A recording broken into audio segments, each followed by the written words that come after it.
I'm the first person in history to ever win the sperm race twice. This is how I did it. So it might not become an Olympic sport, but it's sure creating quite the fan base, and that fan base raises $1 million for the world's first ever live sperm racing. This somehow came up. I don't know. The guy's name is.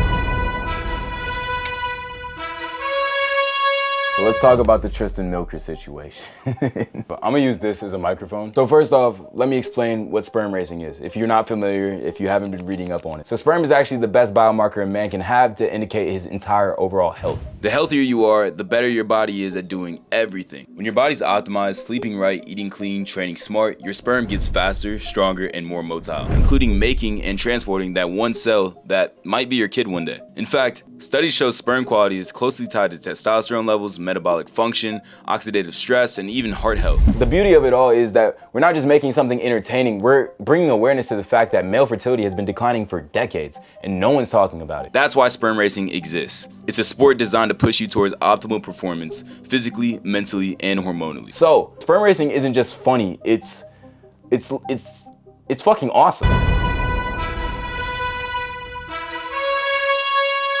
A quick background on who I am. I am a USC student. I'm a sophomore now. I'm actually about to be a junior. That's crazy. I was a normal USC student working part-time at a boba shop and then editing freelance in my part-time. I came to USC not looking to sperm race. I came to USC a year and a half ago to study startup development. I was also really interested in music in high school, so I started my own studio, and that's kind of what got me into the Dr. Dre and Ivan Young Academy. So one day a man in a suit comes to my frat house, knocks on the door, and gets a crowd of my brothers around and asked, "Can you fill up this cup?" And everybody thought he was joking, and they were like, wait, we got the perfect guy for you. You got it, we'll be back. In hindsight, I have no clue why my friend came to my door specifically. He must have saw something in me that I was gonna be the next LeBron of sperm racing. My boy's like, yo, you gotta come to the front door. I'm like, all right, bet. I go to the front door, and sure enough, this man is standing there, and he goes, "You got fast sperm?" And I thought he was joking, so I'm like, "Yeah, bro, my shit blasts through IUDs, bro. My shit gets pregnancy scared on the daily." He was like, "Perfect, that's exactly what we're looking for." And then I entertained it a little bit because he was just so serious. He was so serious, and the concept was so insane, so I was like, he might be onto something. So he left, and me and my friends just laughed about it, continued on with our day, ate dinner, went to the gym, all that. But as the night went on, I was just sperm racing. That's something. I want to build Olympics for sperm. Eric Zhu, 17 years old, from my hometown state of Indiana, already built 2 companies and built a cult following on Twitter. That's right, a minor created the first ever sperm racing league. Now, as you would think, it would take a pretty strange guy to create sperm racing, and you would not be wrong, but oftentimes the strangest people are the smartest. He DMs me super professionally. "Yo, sup? Heard you met the sperm racing guys. Bro, is that real?" "Yes, sir, and we're doing it with the Mr. Beast crew." Say swear. Swear. On the call, he invited me over to the HQ, and I was like, HQ? What the fuck? What is the budget on this? What are we doing? When I got there, it's just a house, and then I get to the back of the house, and then Eric's sitting down with a few of the other guys on the team, and they're pitching it to me like Shark Tank meets Black Mirror. He tells me sperm counts are falling, fertility is dying, and no one's talking about it, except us. Do you want to be a part of history? It sounded insane, but inevitable, and that's what makes a great idea. And with that great idea, I knew that I could make it as viral as it needed to be. I could be... I just knew I had to win. There was no going into this and walking away a loser. I had to represent myself, but also my school. I was carrying the Trojan name on my back. It wasn't just like a meme, haha, silly, funny thing anymore. I had to win. So I started my training. People are always asking me like, "Oh, did you really?" Yes.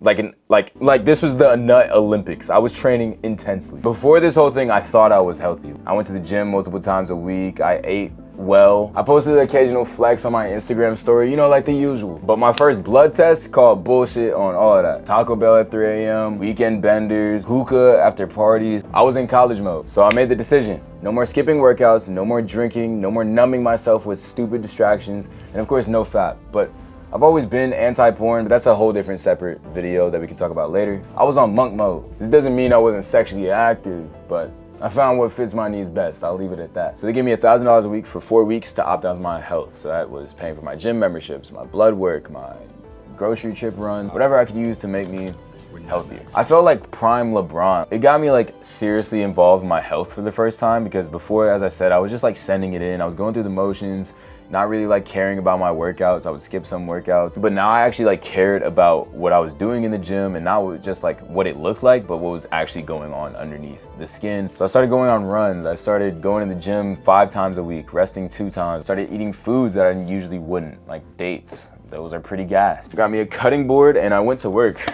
Feel me, I love this little guy. So the craziest part about all this was I gave up my lifestyle of smoking weed and drinking every weekend to be as healthy as possible. And the thing was, I was having the most fun I've had ever. So I abused no substances, I had no hangovers, oh, surprise. And I was just locked in, like it was just me. I wake up and I'm dialed, like I'm good, I'm ready to go. Like, fuck the coffee. I'm gonna take me some magnesium, I'm gonna take me some ashwagandha and some zinc and vitamin D, and I'm gonna be straight. That's it. You don't need all this extra other bullshit. I don't need to be drunk. I don't need to be around these people. I don't need to do this to have fun. There's no needing, you don't need it.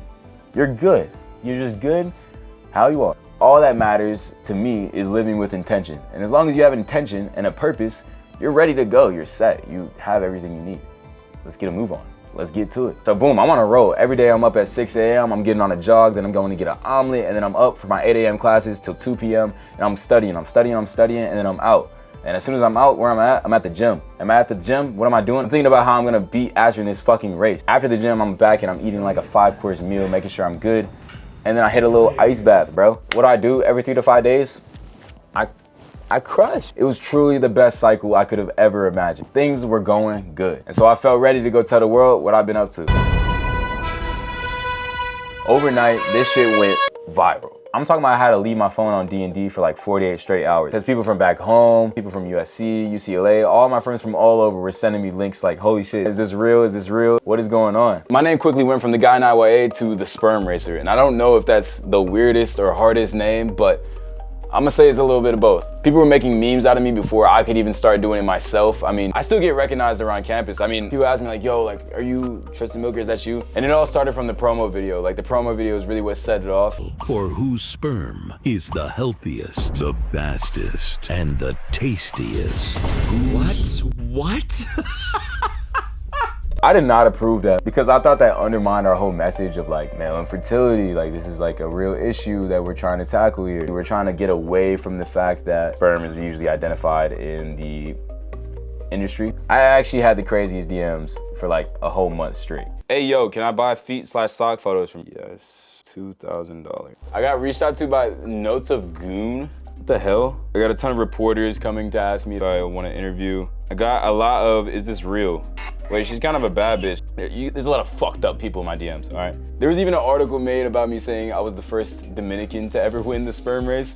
I know Dominican, I black, pero aceptar el amor, mi hermano y hermanas. I'm like terrible at Spanish. But on top of weird DMs, I was also getting like fertility clinics reaching out to me. I was getting brand deals. There were posters all over campus. There was a moment I couldn't walk around campus without seeing my own face on every single telephone pole. Day of the event, there's $400,000 on my fucking nut. Basically tomorrow, there's probably gonna be $1 million spent on both of these guys. What? I'm on Poly Market looking at this shit like, do they even know what they're doing? There's real life betting market. There's 1,000 people at this event. This is something real.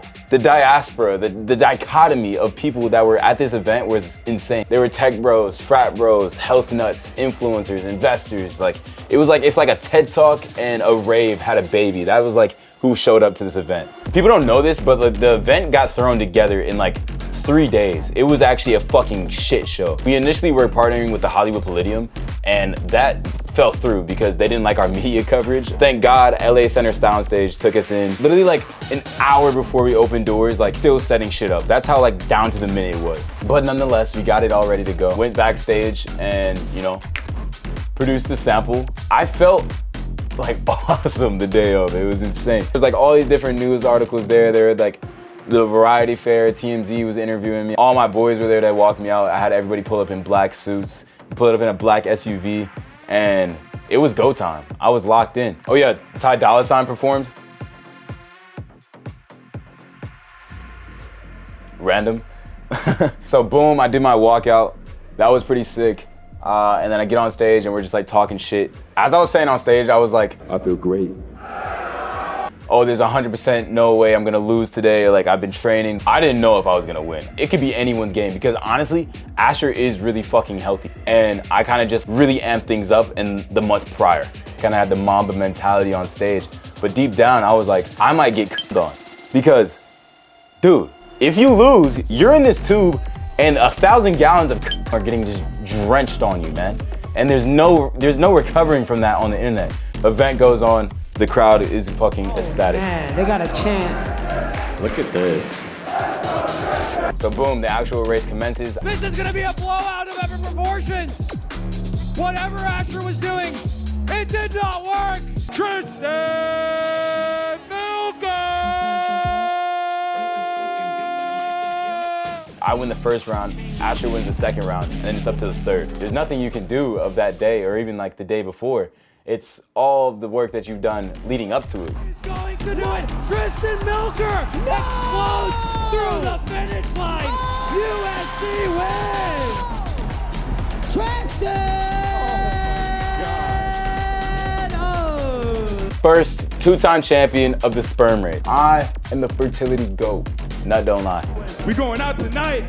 Pop out at the after party. We getting lit. If you were there, shout out. But something hit me the next day after I woke up and my phone was like flooded with DMs. I was thinking, the clout is gonna fade. The trophy, that's sick. But what actually stuck with me was how I got to that exact moment. Because after the confetti settles, you realize purpose doesn't come from hype. Purpose comes from within and what you find to be intentional. It's who you become when no one's watching. And your health is a direct indicator of that. You have to be locked in on your health. So the clout fades, health stays, and I'm still me. I wasn't supposed to be the face of male fertility awareness or be on the news or be...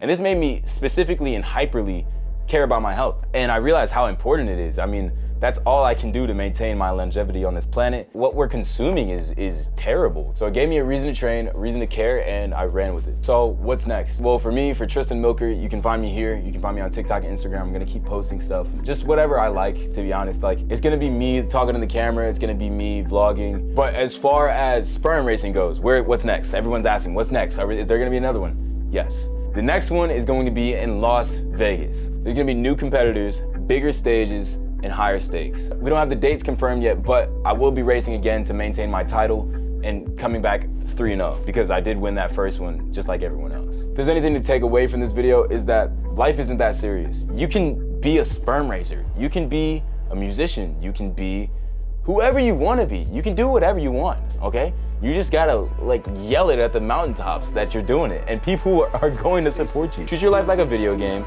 Use XP bonuses whenever you can, and have a fucking blast. The game just leveled up. So if you want to compete, start training now, because tomorrow isn't promised and life goes on. I'll see y'all in the next one.